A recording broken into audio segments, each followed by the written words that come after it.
Saya meminta kepada semuanya di dalam melakukan kegiatan pembangunan ikuti peraturan, ikuti ketentuan, jangan dibalik.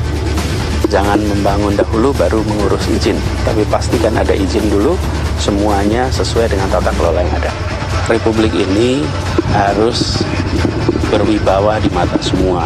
Jangan sampai Republik ini kendor, longgar, dan justru takluk melihat pembangunan seperti ini dilakukan tanpa izin yang benar, itu mengganggu kewibawaan negara.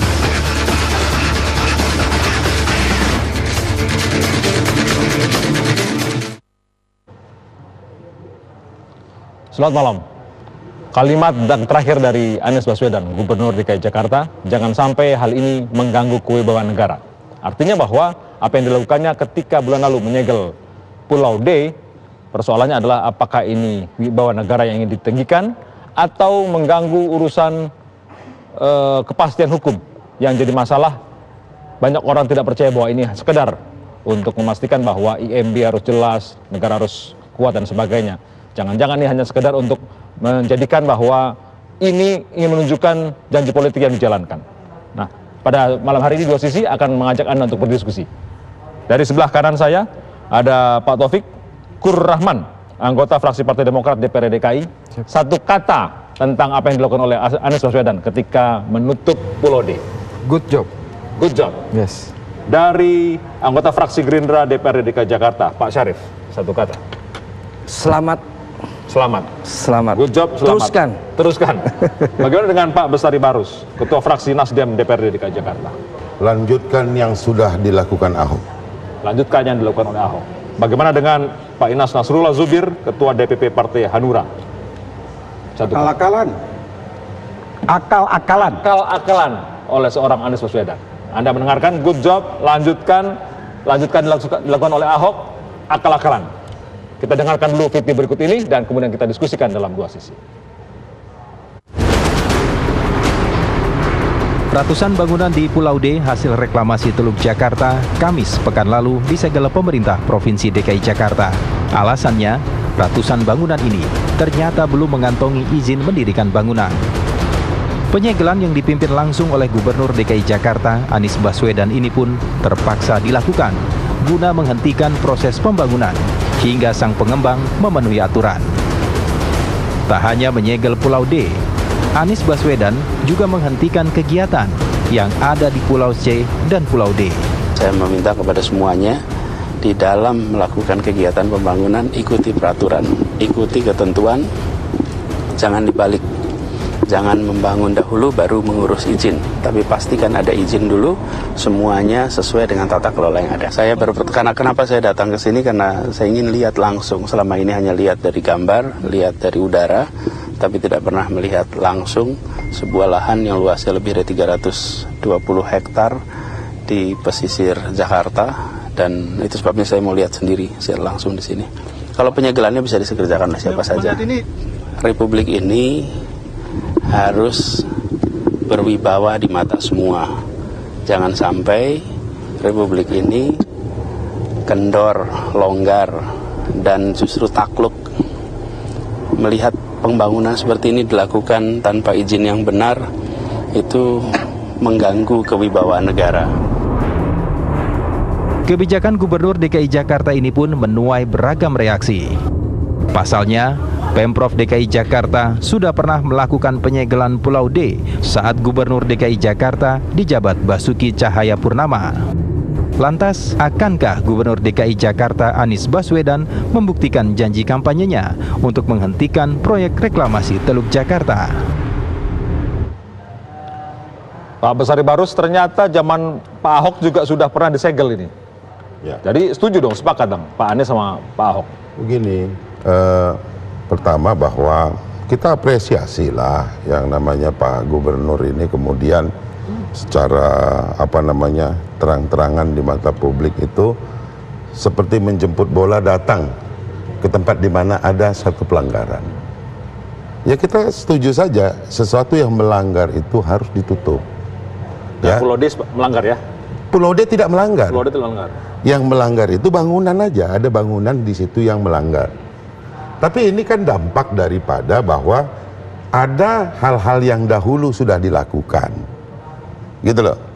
Nah, yang menjadi penting bagi saya adalah bahwa gubernur jangan cuma jemput bola menutup yang namanya menyegel bangunan, tetapi segeralah panggil para pihak untuk kemudian berikan solusi. Anda harus lakukan ini supaya ini bisa cepat diselesaikan, gitu loh. Nah, saya tidak setuju kalau hanya selesai kemudian pada penutupan gitu. Banyak orang yang menggantungkan hidup di sana yang harus juga diperhatikan gitu. Jadi selesainya sesuatu permasalahan bukan menggantung seperti ini. Tapi saya yakin kita lihat ke depan apakah memang gubernur punya satu program untuk menyelesaikan ini. Menutup itu hal biasa saja, sama dengan saya parkir sembarangan di jalan kemudian datang dishub tarik. Itu sama aja dengan itu gitu. Nggak beda ini. Ada sekitar 900 bangunan total di Pulau D yang disegel. Itu artinya nilainya hampir 1 triliun kalau tidak salah. Karena per bangunan itu dijual 11 sampai 18 miliar rupiah. Pak Inas mengatakan ini akal-akalan. Mengapa akal-akalan? Sementara ini menyalahi hukum, yaitu dengan tidak memiliki IEB. 900 bangunan itu. Iya, kalau kita lihat secara politiknya aja. Bahwa saya 2 kali mendengar Anies mengatakan bahwa hentikan reklamasi. Itu pertama pada saat kampanye. Dari 23 janji kampanye di poin 6 itu Anies mengatakan gitu. Kalau dia jadi gubernur DKI, dia akan hentikan reklamasi. Itu yang pertama. Dan baru kemarin 4 April yang lalu, 4 April masih nggak nyampe 2 bulan yang lalu. 4 April yang lalu, Anies pun masih mengatakan karena tidak ada di RPJMD DKI, maka harus dihentikan juga ini. Dihentikan juga reklamasi. 2 kali saya dengar, gitu kan.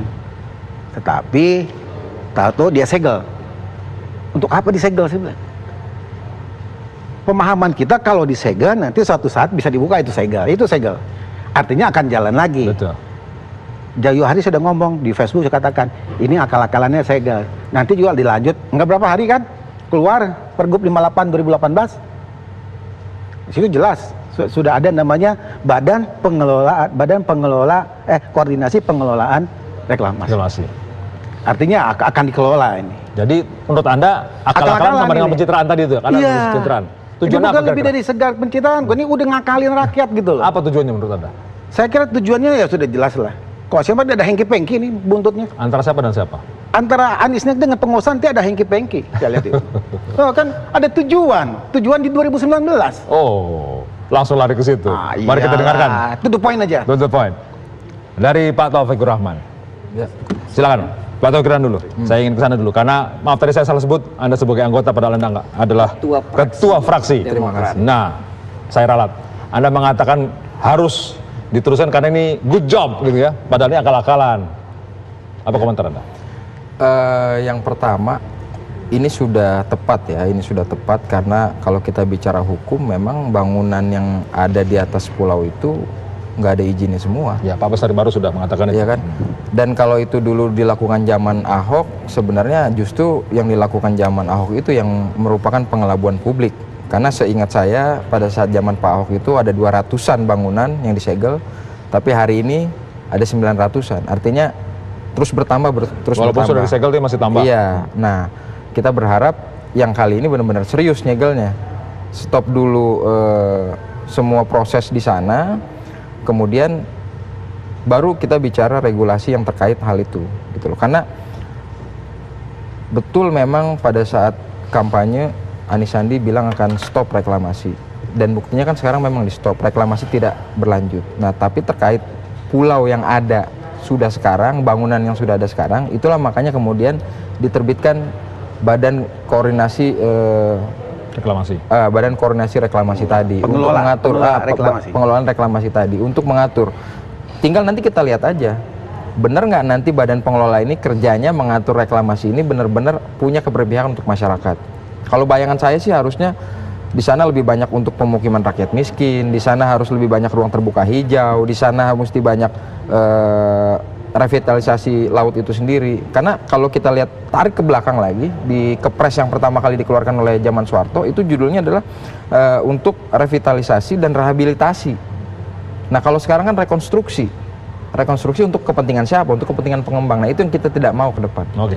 Pak Sarif yang sebagai pendukung Pak Anies mengatakan bahwa ini harus dilanjutkan. Sementara Pak Inas tadi mengatakan ini urusannya akal-akalan untuk 2019. Ya, orang bisa berpendapat, boleh-boleh saja opini ya. Tetapi mari kita lihat secara objektif bahwa janji kampanye Anies pada saat pilkada sesungguhnya adalah bukan janji seorang Anies.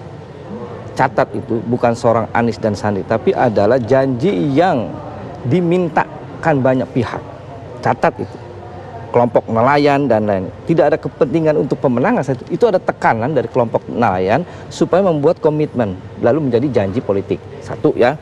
Kedua, bahwa terbitnya Pergub 58 ingin menegaskan bahwa pulau-pulau reklamasi itu ada dua hal yang harus dilihat. Pertama adalah pulau reklamasi yang sudah jadi dan rencana. Yang Pergub 58 ini yang disebut oleh Pak Inas adalah akal-akalan. Pergub ini mengatur untuk mencari landasan hukum yang sudah ada. Saya meminjam istilah yang digunakan oleh mendiang AM Patwa. Ya, AM Patwa itu sangat dekat dengan warga DKI, politisi GAEK yang banyak memberikan pencerahan kepada kita. Dia mengatakan begini, pulau reklamasi itu sejenis sebuah hubungan gelap, perselingkuhan gelap, sehingga begitu melahirkan pulau tidak ada yang mengakui, tidak ada legalitas. Tapi ada itu. Cuman Pak Harto sudah muncul ya karena itu ini. Pak mendiang AM4 mengatakan pulau reklamasi adalah sebuah hubungan gelap. Dia jadi, tetapi tidak ada yang mengakui, regulasi kontroversi terus, ya kan? Sehingga hari ini tanggal 4 yang lalu Pak Gubernur menerbitkan Pergub 58 untuk menegaskan 40 yang sudah terbentuk mari kita kelola dengan cara yang baik, dengan cara supaya mensejahterakan masyarakat. Satu. Kedua, ada payungnya juga tentang Raperda zonasi dan tata ruang yang terhambat di kemarin itu ya. Nah kalau sekarang Pulau D yang isi bangunan seperti itu, kadang-kadang mestinya nalar publik itu membaca gini, di dalam satu bangunan itu kan diatur ada GSB-nya, ada GSJ-nya, ada nggak ada gitu. Itu siapa ya yang membuat ya? Itu yang dimaksud dengan ada konspirasi hubungan gelap saat itu yang itu ada sulit dibantah. Ada, terasa. Tahu nggak namanya kira-kira hubungan gelap antara siapa dan siapa? Oh Pak, saya bertanya mendiang Pak nggak jawab dia, nggak jawab waktu itu. Anda tidak merasakan sekarang sebagai anggota dewan? Nggak. Jadi ingin menegaskan bahwa ini adalah komitmen gubernur untuk penegakan aturan. Nah, kalau yang 4 pulau itu dibenahi untuk kepentingan rakyat, mari kita dukung. Pencitraan? Oh enggak, sama sekali tidak pencitraan. Kita break dulu. Kami akan ajak Anda untuk memperdalam apa yang sudah dipikirkan oleh 4 narasumber yang sudah membongkar tentang bagaimana ini good job, lanjutkan Pak Ahok, dan itu akal-akalan dari Pak Anies. Kami akan kembali dua sisi untuk melihat lebih jauh tentang pernyataan-pernyataan mereka. Sesaat lagi.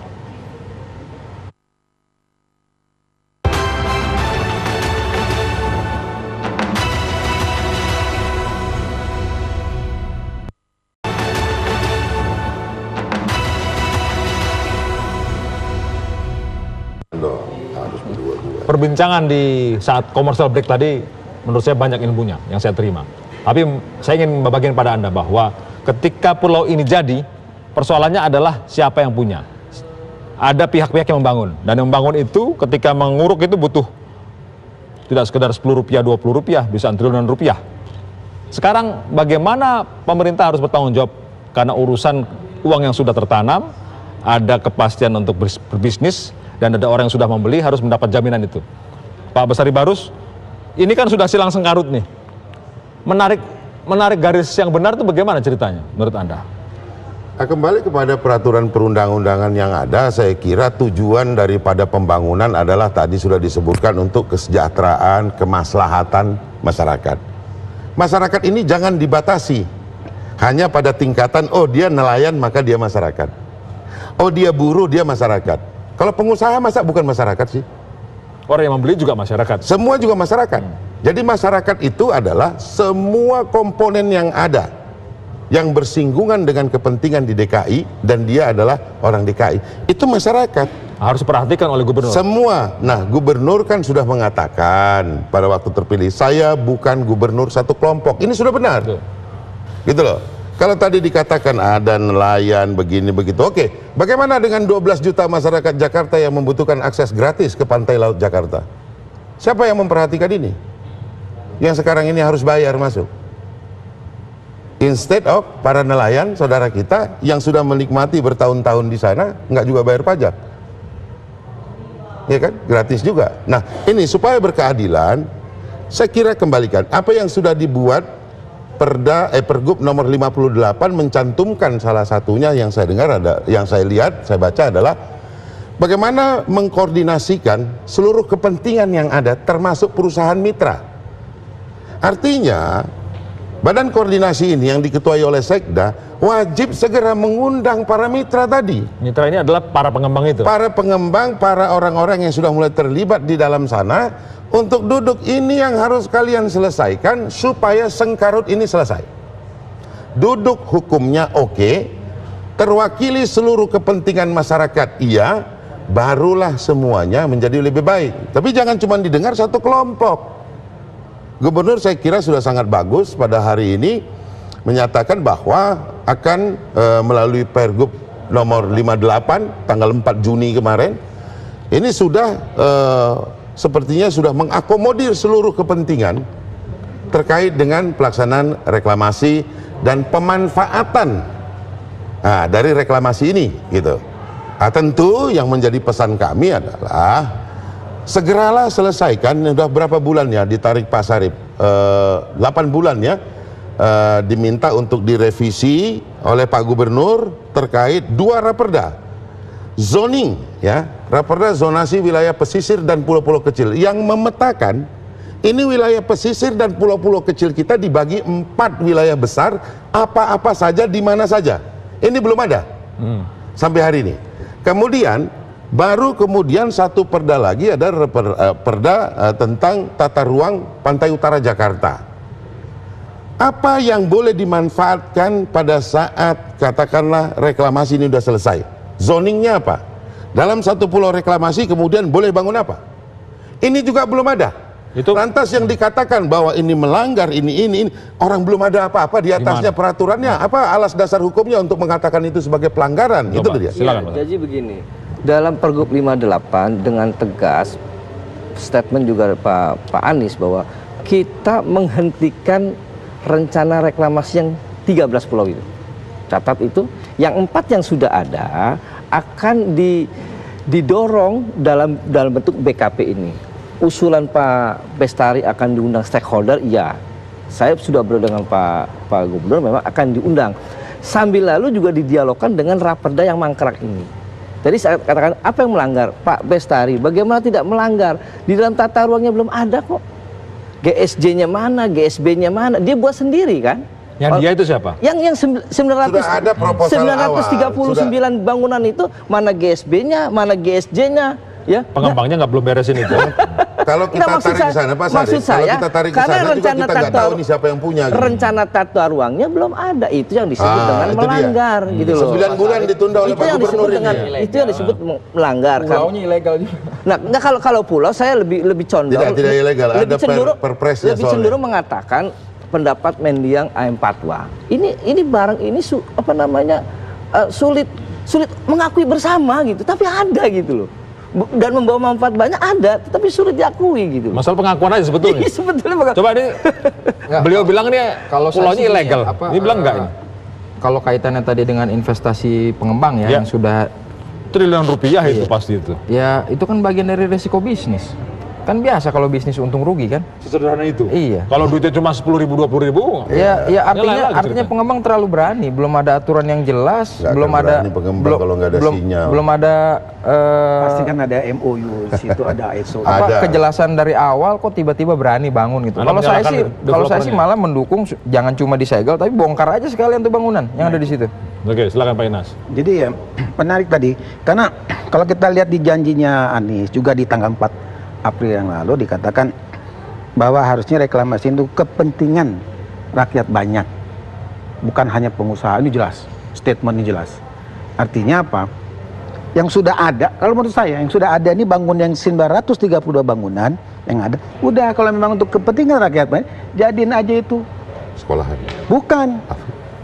Rumah susu. Jadi kandang itu walet, sarang burung walet. Iya dong. Ini kan buat kepentingan rakyat banyak kata Anies. Kalau kepentingan rakyat banyak, jadi sarang burung walet. Kenapa begitu? Nah, untuk Rumah kepentingan sakit dong, masyarakat. sekolah dong. Kenapa? Rumah sakit, sekolah. Ya salah satunya boleh lah, rumah sakit. Itu Ini nyindir nih, Pak kalau Anies kalau ini. konsisten, Nah, Pak Anies ini kalau nyindir. konsisten, kalau Pak Anies konsisten, monggo. Jadiin rumah sakit kek, atau jadiin sekolah kek, atau kalau sarang burung walet tuh yang ruko-ruko yang udah jadi, kan tinggi tuh. Cocok untuk sarang burung walet. Ya, Itu yang tapi- pertama. Lantas yang kedua. Nah, sebentar, selesaikan dulu. Yang kedua, saya melihat bahwa reklamasi ini kalau memang benar-benar Pak Anies ini serius untuk kepentingan rakyat banyak, udah ada yang udah jadi ini semua pulau, jadiin taman, hutan kota untuk paru-paru Jakarta Jadi aja. dibongkar semua gitu maksudnya? Bukan, yang baru ada bangunan di Pulau D, Ya. yang lain kan masih kosong.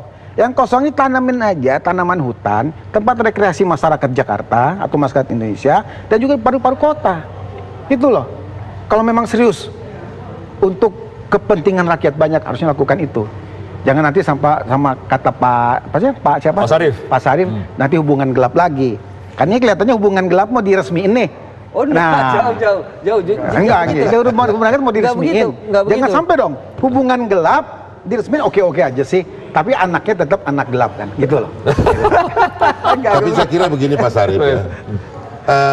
Mau dijadikan apapun itu, ya, bangunan yang ada atau yang belum ada, pulau mau diapakan, itu nggak masalah. Selama landasan hukumnya ada, yaitu apa? Perda tata ruang. Dan zonasi. Dan Anda cari yang paling bawah dulu ya buat beres ya. benar, supaya sekarang gini, Gubernur. Nah makanya tadi saya bilang ilegal karena dasar hukumnya belum ada.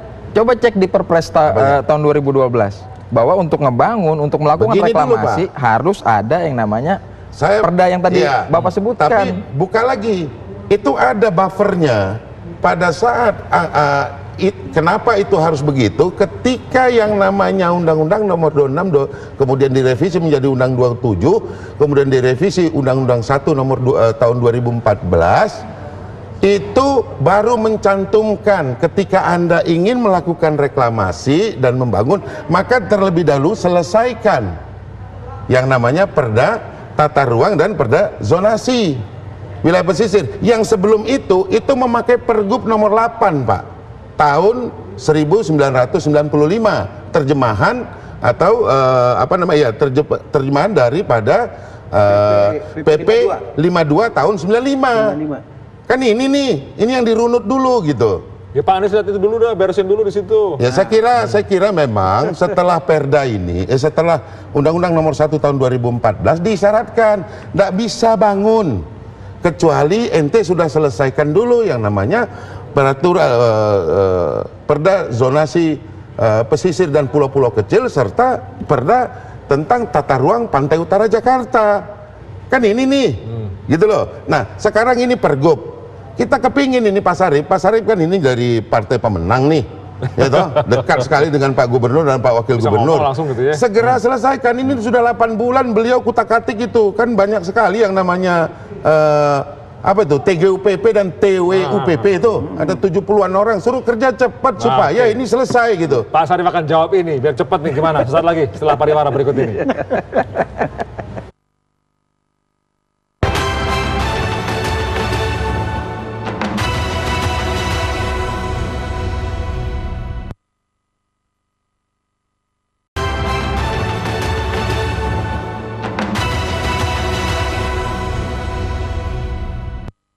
Kenapa ini kita lakukan?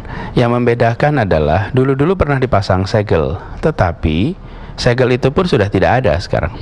Tidak mungkin ada IMB sebelum ada rencana tata ruang, dan hari ini belum ada rencana tata ruang. Karena itu yang mau kita lakukan adalah menata seluruh kawasan utara Jakarta. Kita mengikuti semua ketentuan tentang reklamasi. Reklamasi ini diatur lewat Perpres nomor 52 tahun 95. Dalam Perpres itu diharuskan ada badan pengelola reklamasi. Badan pengelola reklamasi ini yang membuat semacam master plan atau roadmap tentang pengelolaan hasil reklamasi. Nah, kemudian Pemda diharuskan juga membuat perda tentang rencana tata ruangnya di situ, rencana zonasinya, mana wilayah perkantoran, mana wilayah residensial, perumahan, mana ruang terbuka hijau, mana jalannya, mana ruang terbuka biru, mana fasilitas sosial, fasilitas umum. Jadi itu semua sekarang belum ada. Jadi hamparan tanah seluas 300 hektar lebih di Pulau D itu belum ada rencana tata ruang di sana. Nah, kami akan meluruskan seluruh proses ini. Badan pengelolanya dibentuk, membuat kemudian roadmap penataan kawasan utara kawasan utara Jakarta, kemudian perda tata ruangnya ditetapkan, baru dari situ ditentukan kegiatan apa yang bisa dilakukan. Jangan dibalik.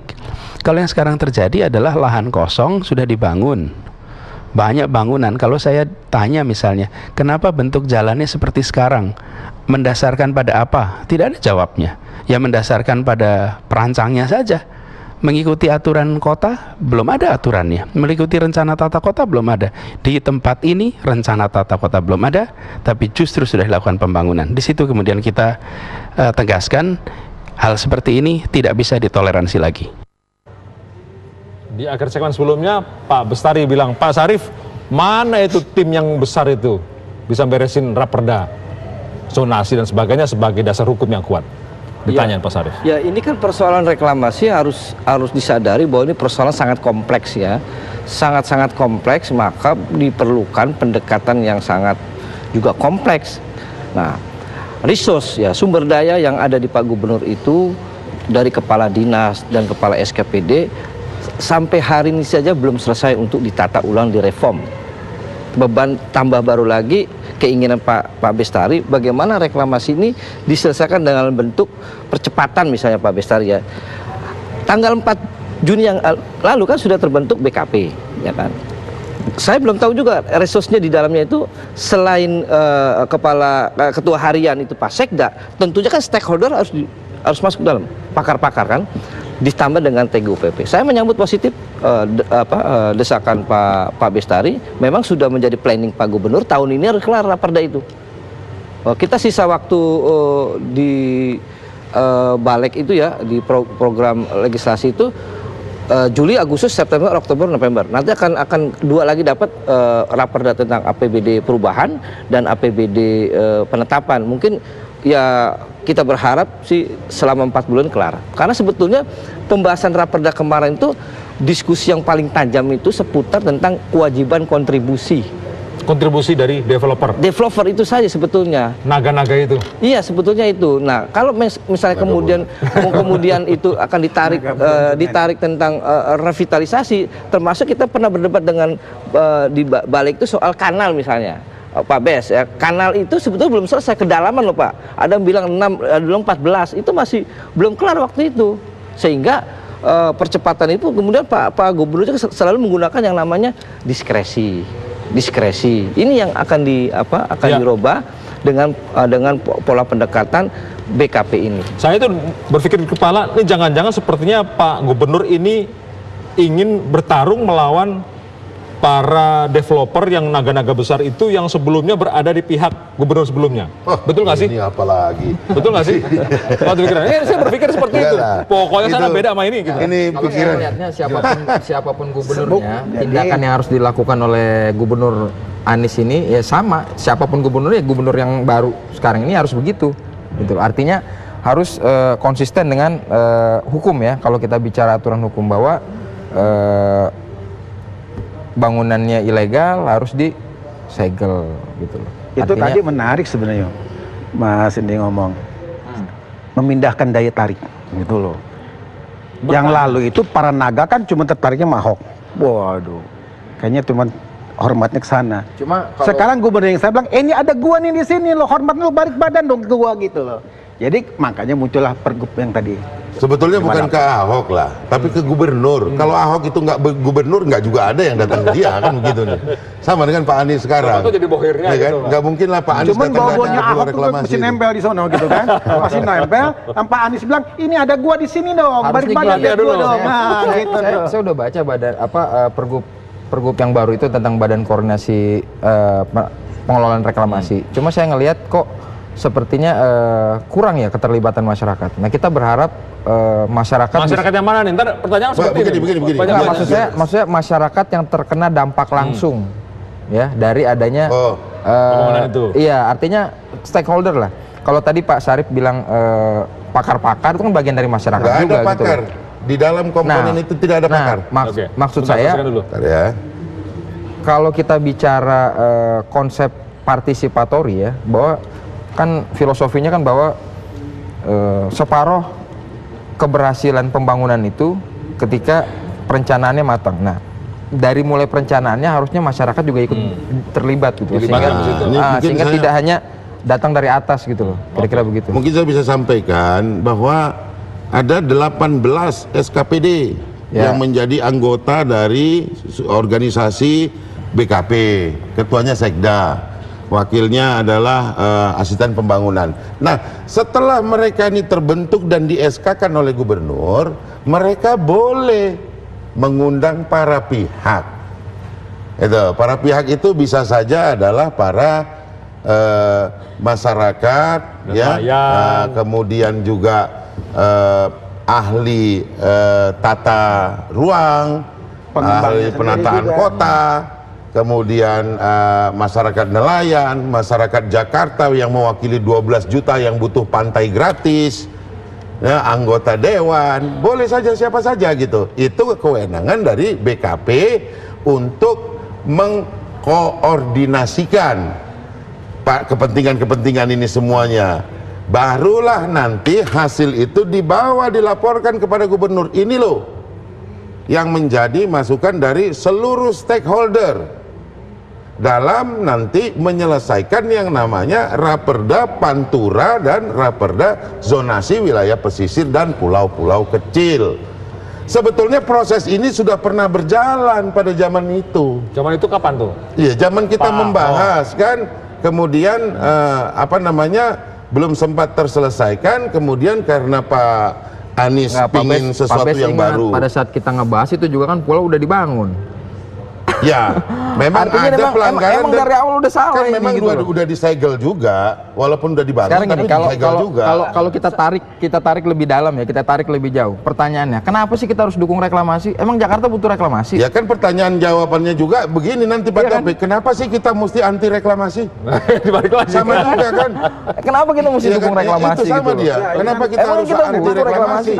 Karena Pak Taufik sendiri kita butuh reklamasi, nggak bisa. Nggak bisa. Karena sudah ada dari dari tahun-tahun 90 Ancol pun direklamasi. Jadi kenapa kita nggak anti terhadap Ancol? Tahun 95 itu peraturan pemerintah itu bicara tentang revitalisasi dan rehabilitasi. Tidak satu pun kalimat yang berbunyi tentang pulau. Loh, kok sekarang jadi ada pulau? Loh, begini Pak, perubahan dari laut menjadi tanah timbul itu disebut pulau. Karena reklamasi kan ada reklamasi di dalam peraturan pemerintahan gitu loh. Ada yang tanah yang ada kata-kata awalnya kan dasar hukumnya katakan aturan tahun 95. Oke. Aturan 95-nya nggak ada bicara tentang bikin pulau. Saya kalau bicara tarik ke sana memang ini tadi seperti tadi ini hubungan yang menurut saya gelap lagi. Jadi sulit dicari bapaknya siapa gitu kan. Tahu-tahu udah anak aja gitu kan. Dan anak itu minta akte lahir gitu kan, ada legalisasi. Nah, maksud saya gini, kita bicara fokus saja yang 4 pulau ini.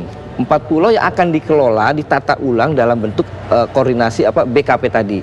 Komitmen Pak Anies tetap, yang 13 itu tolak. Ya, ini kan dicatat itu. Pemerintah kesulitan 13 pulau nggak ada masalah itu Pak. Karena itu menerima warisan Pulau Pasu nih. Iya, yang dari pemerintahan sebelumnya. Sebetulnya gitu selain 4 pulau itu saya juga mendengar, walaupun saya belum pernah turun ke lapangan, banyak masukan ke meja saya itu beberapa pulau selain yang 4 itu ada terbentuk, misalnya dekat KBN misalnya. Saya ada surat masukan di KBN juga ada. Nggak usah jauh-jauh lah, itu Pulau N yang oleh Pelindo juga nggak ada yang musakatik. Ya karena itu ada di wilayah pemerintahan DKI loh. Ya, menurut saya sekarang coba saya minta jawaban dari kawan-kawan yang di DKI ini.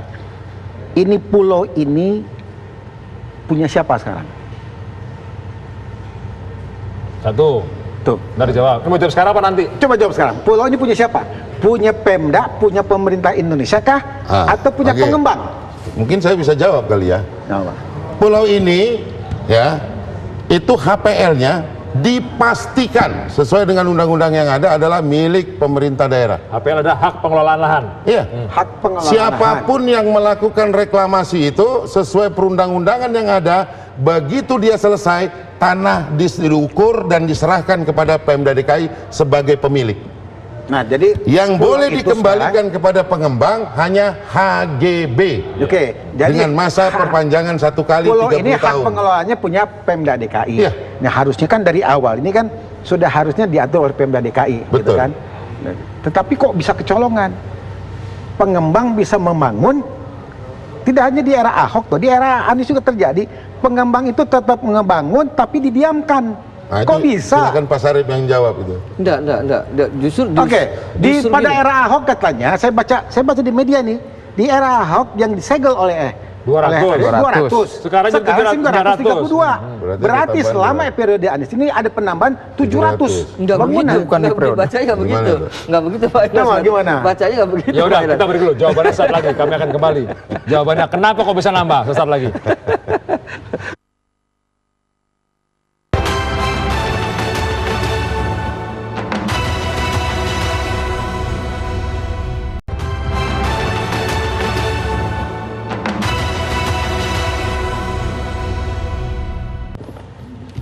Di ujung, tadi ada pertanyaan terakhir dari Pak Inas. Udah bisa nama 700. Ya, dari 200 menjadi 900 Iya. itu sekarang kan sudah siap huni sebetulnya. Sudah siap huni. Rupanya Pak Anies nggak memperhatikan Nah, itu. justru Tadi kan saya, bilangnya begitu. justru Ya? saya ingin katakan bahwa pembangunan itu selesai itu sekitar 1 tahun yang lalu.